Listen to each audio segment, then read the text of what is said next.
আমার পশ্চিমবঙ্গের মা বোনেরা তারা যখন খুশি বেরোবেন, যা পোশাক পরতে ইচ্ছে করে সেই পোশাক পরবেন, আর যখন যা খেতে ইচ্ছে করে সেই খাবার খাবেন।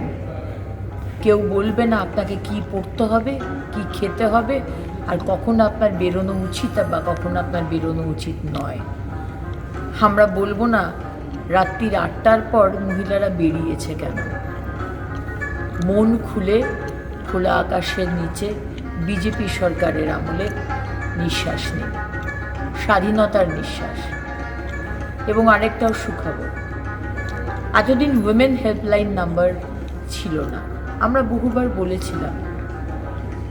তাই খুব শীঘ্রই 181 উইমেন হেল্পলাইন নাম্বার আমরা চালু করতে শুরু করেছি, চালু করব খুব তাড়াতাড়ি, খুব শীঘ্র।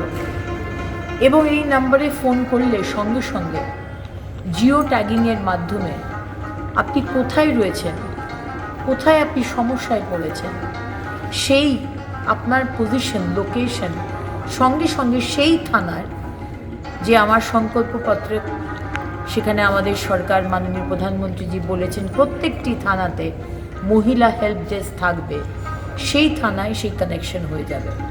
সুতরাং আপনি যে থানার সবথেকে কাছে সেইখানে জিও ট্যাগিংয়ের মাধ্যমে সেই থানায় খবর পৌঁছে যাবে যে ইমিডিয়েটলি আপনার কাছে যেন হেল্প পৌঁছে যায়।